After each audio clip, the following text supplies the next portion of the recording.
Now, we know that Maxx Crosby is back and he is staying with the Las Vegas Raiders. That's good news. And we know that the Raiders got some signings in over the past couple of days. So we're going to talk about all of that and more on the Raider D Podcast official right here on YouTube. So let's jump right into some of the ins and outs on what happened with Maxx Crosby and Baltimore, because he's spilling the beans on a lot of stuff that happened, and it is sure looking shady. Picked me up. They flew me to D.C. Oh, because there wasn't many flights. They flew. It's like we flew first class. They flew me to D.C. because I was only straight through. We had to drive 2 hours from D.C. all the way to Baltimore after the 5-hour flight, bro.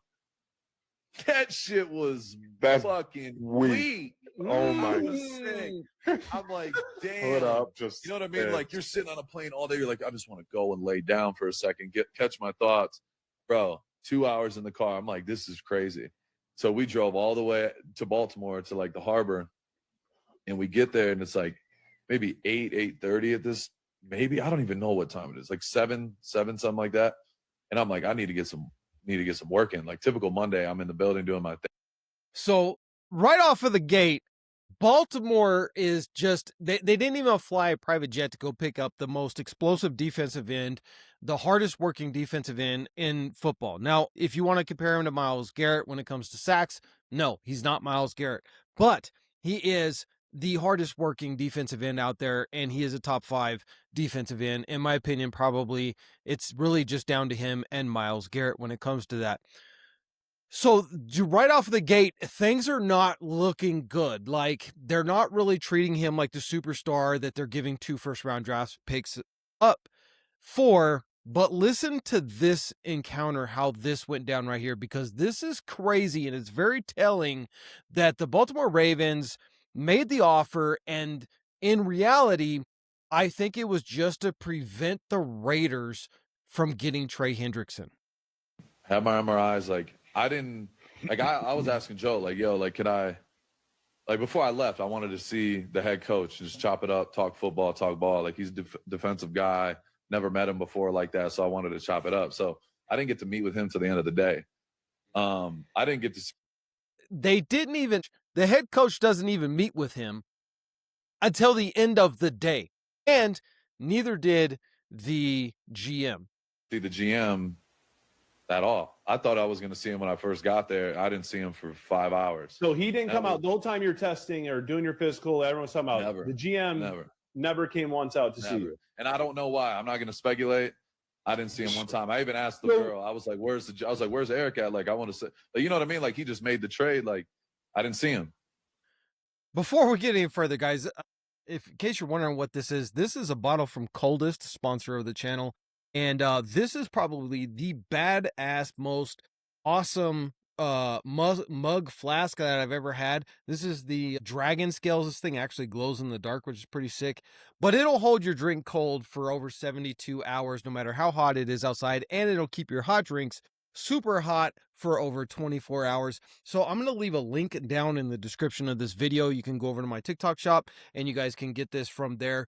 Absolutely the most amazing, and it fits almost every single cup holder out there on the market. So if you guys want to get this, comes with 3 different style lids. Straw lid, comes with the sports lid or the chug lid, which I have here. Also has another really cool feature in it. Let me just show you this real quick. See that extension on there? This keeps the ice from clogging up the chug lid. So no matter what, you can have this thing full of ice and your drink is just going to flow. So go ahead and check it out. Link down in the bottom. Let's get back to the video. For 5 hours. So I go and do my thing. At the end, they're like, yeah, I'll take you up. Joe was like, I'll take you up and you go see the head coach, whatever, just before you leave. I was like, hell yeah. I was like, that's what I want to say what's up to him. So I went back up and I dap him up, and you could just tell like the energy was a little bit off. And the GM was standing in like the hall, like in the room next to me to the right. And that was the first time I seen him. And, I'm just in my head, like, this is a whirlwind. Like, I'm so excited, like fired up. You know what I mean? Like, this is a new opportunity, whatever. And you could just tell the energy was off. Like, I dapped him up. He had like a blank face. And I'm like, okay, I'm not thinking anything of it. Maybe he's just different. I don't know him, whatever. I go into the room. They sit me down on the couch. And he's like, man, I don't know how to say this, but, one of our doctors has concerns with the results and whatever. And like with your knee, like some of them have, you know, are concerned about the future and da da da da da. And this is what the Baltimore Ravens have put out ever since this trade blew up, that, oh, it's all about his knee. But listen to what Maxx Crosby says about this, because this is a very integral point here. And, you know, we really want you and this is what it is, but, you know, we're just going to have to get more and more opinions. And I was like, the first thought in my head, like, I was terrified because I'm thinking in my head, like, what the fuck? Like, I just had, like, ElAttrache, best fucking surgeon in the country, like the best of the best. He's done all my surgeries for the most part. Like, that's my guy. Like, I go to his house. Like, that's my dude. Like, he's the best. So I haven't even got to talk to him, or I hadn't got to talk to CJ at that point. So it just kind of hit me. I'm like, what the fuck? Is there something wrong? Like, I'm freaking out, like low key, deep down. I'm like, I can't get another surgery. I can't, like, my time on, like, this is fucked up. So I'm fucking like, what is going on, bro? And CJ had been calling me right before I went up. And I'm like, what the fuck? I'm like, CJ, let me hit you when I get out of here. And I was looking for Rachel. I don't know where Rachel's at. She was upstairs with the girls and stuff, like doing her own thing. They were. He has no clue at this moment, like what's going on. Yeah, Rachel didn't know, but CJ like sent a text in the group chat. And I'm like, damn. So anyway, fast forward, I want to take all day. But they tell me like, yeah, we're going to get back to you. Like, we're going to get some more opinions and things. Like, we obviously want you, this, and that. And I'm like, all right. Like, okay, so we'll see. So I don't know. So then I leave. I'm like, this is what the fuck? Yeah. I get back to the hotel, bro. I'm like, what the fuck is going on? Like, what does this mean? Like, I'm calling whatever. Then I talk to Neil. Neil calls me, and he called me way down. He's like, Max, don't listen to any of that shit. He's like, your knee is great. Remember, Neil is his personal surgeon who did the surgery on his meniscus. You're exactly where you're supposed to be, or even ahead of schedule. He's like, you're doing everything right. He's like, they know you had your surgery 9 weeks ago. It's obviously, if you get an MRI, like, and he's not lying when he says Neil is the top surgeon for these type of surgeries in the entire country, possibly in the world. For the Baltimore Ravens to then try and go and get some other opinions over the top surgeon probably in the world, that's absolutely insane. And again, it just goes to show that they were simply looking for excuses, because behind the scenes, as they're stretching all of this out, they're finalizing a deal with Trey Hendrickson from Cincinnati and getting ready to back out of this deal with the Raiders.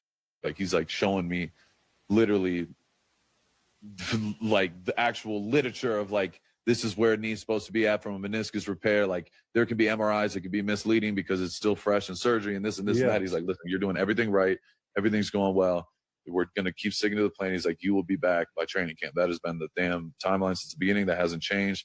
You know, your stuff, you know, obviously everyone's mentioned a bunch of different things. All these doctors are mentioned different. And that's what was communicated out of your camp too, correctly? Like during this 100%. Whole time.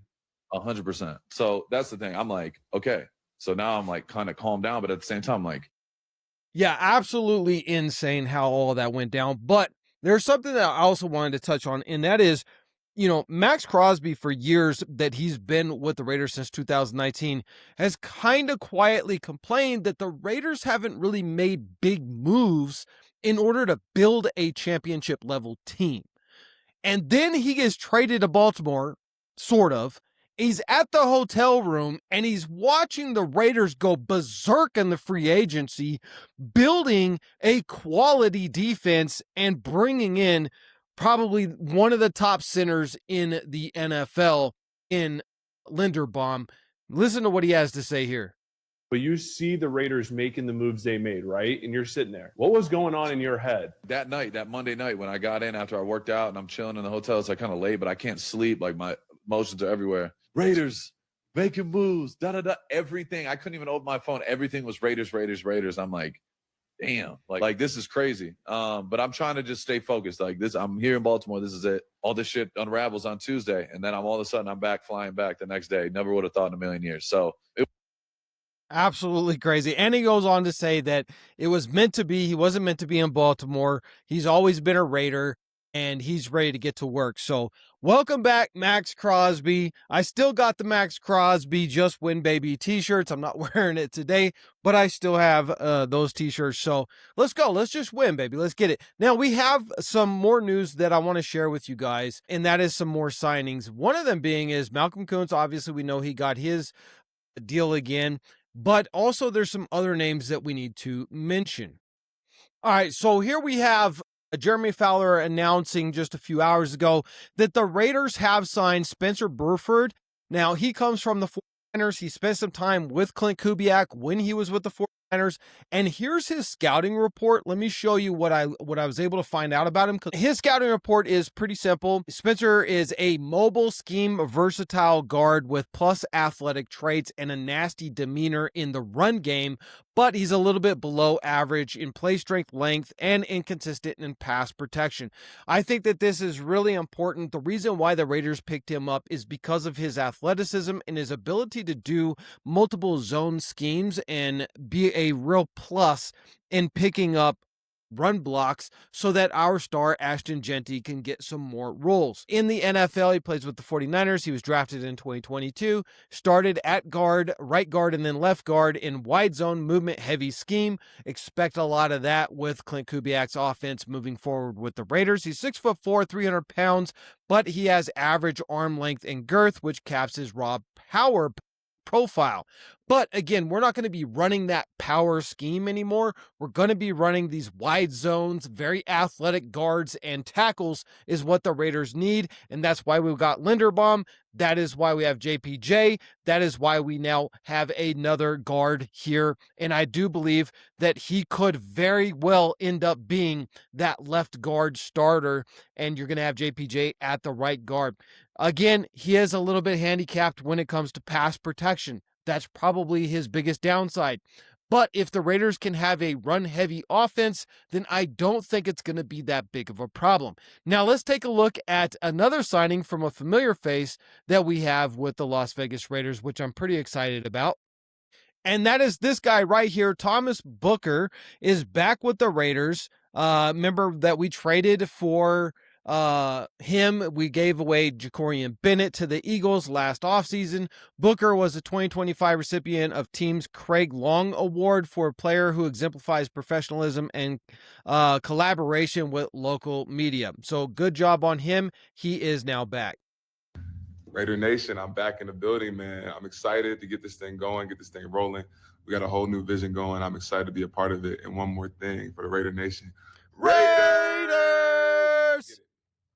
So here's the biggest part about all of this is that is Thomas Booker, a superstar defensive tackle? No, he's not.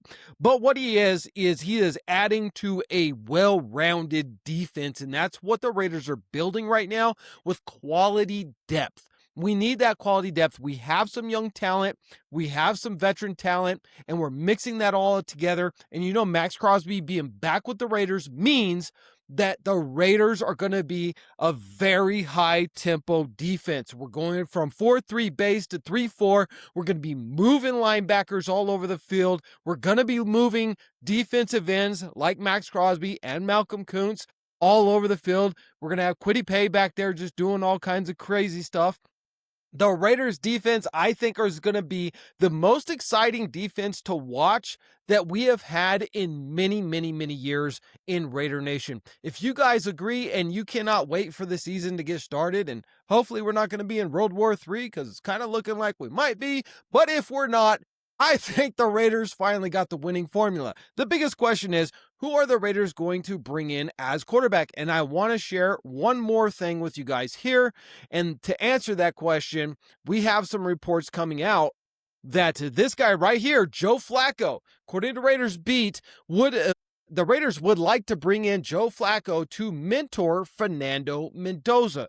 Joe Flacco is a Super Bowl winning quarterback. He has been in the NFL for a very long time at 41 years old. He is a wily old veteran who can step in and definitely win you a game or two if you need it be.